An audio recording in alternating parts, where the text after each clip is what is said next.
Paris is a city that never truly sleeps. Even at night, there is light. Windows glow, streets hum, lives continue. A narrow Parisian street, apartment buildings stacked tightly together, security doors, intercoms, cameras, the kind of place parents believe is safe. On October 14th, 2022, in one of these buildings, a child walked into an elevator and never came back out alive. She was 12 years old.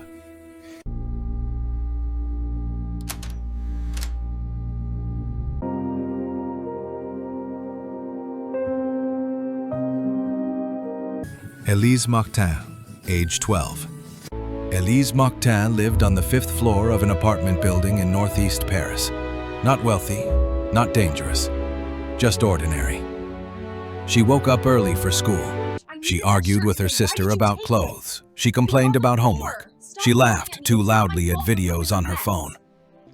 Her mother worked long hours. Her father tried to keep the routine steady. Elise was at that age where childhood still clung to her, but independence had begun to whisper. She was old enough to take the elevator alone, young enough to trust that nothing bad would happen. That trust would be fatal. Elise ties her shoes. Her school bag rests by the door. Don't forget your scarf. It's cold.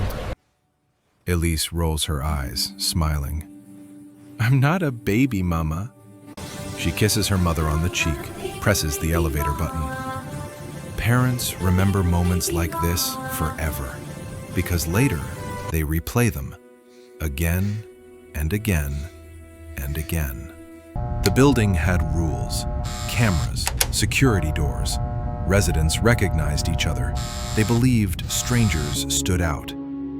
But danger doesn't always look dangerous. Sometimes it waits quietly, already inside. Nadia K., age 24. Nadia K. lived in the same building. She had arrived recently. No family nearby, no stable work. She was known, but not known well. Neighbors described her as quiet, isolated, unpredictable. She sometimes spoke to herself, sometimes asked for help, sometimes frightened people. But no one reported her. Because discomfort is not a crime, and warning signs are often ignored. Until it's too late. Subtle red flags. Security footage would later show her pacing the hallway. Waiting. Watching. Not running. Not hiding. Just waiting. The most terrifying predators don't chase. They wait. October 14th, 2022. Afternoon. Elise returns home from school. She texts a friend. She rides the elevator. That is the last confirmed image of her alive. Elise doesn't answer messages. Her parents assume she's with friends. Then hours pass. Phones go unanswered. Silence becomes louder than panic. Search begins. The building is searched. Stairwells, basement, trash areas. Then someone notices a suitcase. Heavy, out of place. Inside is a horror no parent should ever know. A child's life ended violently, inside the place meant to protect her. Police seal the building. Forensics arrive. Blood traces in common areas. Cleaning attempts. A broken timeline. This was not a disappearance. It was a crime scene. Investigators quickly narrow focus. Security footage, key fob access, witness statements. One resident's movements don't match the story. Nadia K. Where were you this afternoon? Nadia, at home, alone. But evidence says otherwise. What followed was a full confession, overwhelming forensic evidence, psychiatric evaluation. In 2023, the accused was found criminally responsible and sentenced to life imprisonment under French law. No sentence can measure the weight of what was taken. A child is gone, A family is broken. A building will never feel the same. But the questions don't end here. How did the warning signs fail? Who noticed but stayed silent? And could this have been prevented? Paris didn't know it yet, but a family was already living inside the worst night of their lives. October 14th, 2022, 5:12 p.m. The elevator doors close. Elise Martin stands alone inside, her backpack hanging from one shoulder. She checks her phone, a message half written, never sent.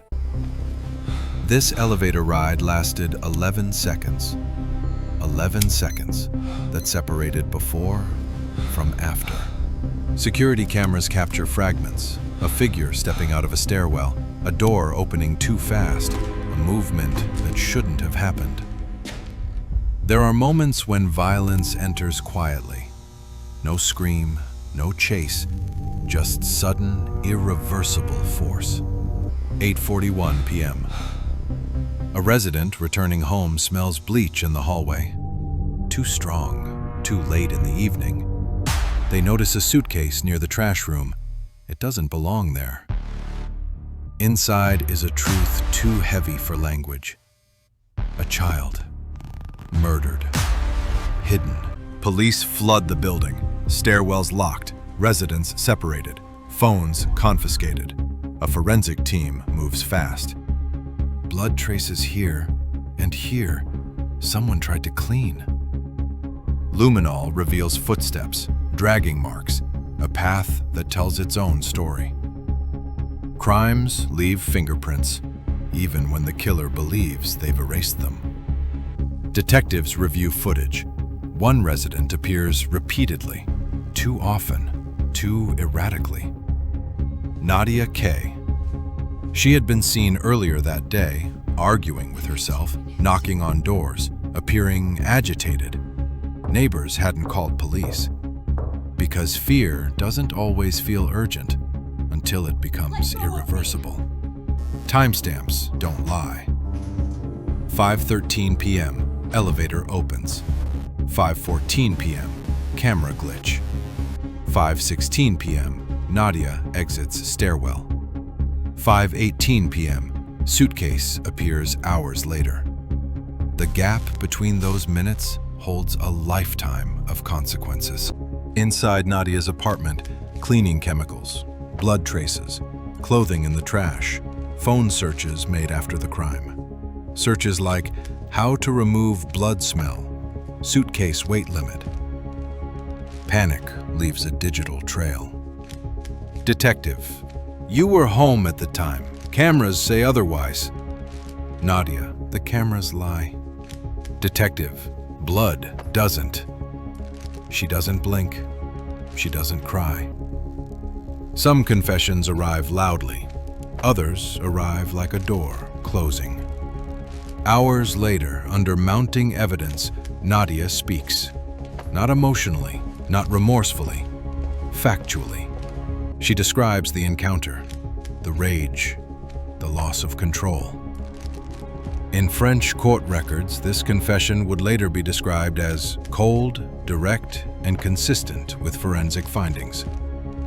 Experts assess her mental state, diagnoses, history of instability, but no legal insanity. Mental illness explains behavior. It does not erase responsibility. Charges are filed. The city reacts. Candles appear outside the building. Flowers pile up. Parents hold their children tighter. Paris mourns loudly and then demands answers. A child is dead. A killer is in custody. But justice has not yet spoken. The trial will expose failures. The verdict will divide opinion. And the sentence will leave scars that never fade. The trial opens months after the crime, inside a Paris criminal court heavy with history. No spectacle, no drama in the architecture, just facts. French justice moves deliberately, slow enough to be thorough, fast enough to prevent forgetting. Here, beneath the The symbol of accused Republic. enters under guard. Just Nadia K., hair pulled back, expression flat. She does not look at the gallery. Elise Martin's parents sit together. They do not speak. They do not cry. Grief has already done its work. In courtrooms, victims' families are asked to be quiet, to be respectful, to let the law speak for them. But silence does not mean peace. Prosecutors reconstruct the day with precision. Elevator timestamps, camera gaps, forensic matches, the suitcase, the confession. Every movement is pinned to the clock. Ladies and gentlemen This of the was jury, not an the accident. facts are clear. This was violence, We are here followed today by to seek concealment. justice for the Experts testify. Blood patterns confirm the location. Fibers confirm transport. DNA confirms identity. There is no doubt. True crime rarely hinges on mystery. It hinges on denial. And here, there was nothing left to deny. The defense does not contest the act. Instead, they argue diminished responsibility, mental instability, isolation, a broken system. Defense attorney, my client is not a monster. She is the result of neglect. The prosecution answers calmly. Mental illness is acknowledged, but responsibility remains. Prosecutor, explanation is not absolution. This sentence lands hard in the courtroom because it draws a line society depends on. The judge allows Nadia K. to speak. She stands.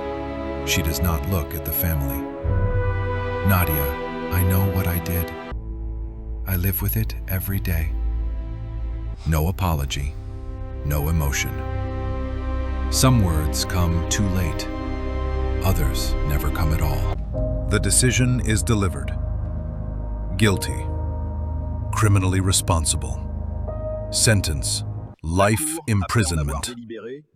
In 2023, French courts sentenced the accused to life in prison, the harshest penalty available under French law. Paris reacts instantly. Candles, marches, anger. Questions flood the media. Why were warning signs ignored? Why was she housed among families? Who failed first? This case didn't just shatter a family. It exposed a system under strain. The building still stands. Same doors, same elevator, same hallway. But parents walk children to the door now. Elevators feel smaller. Trust feels fragile.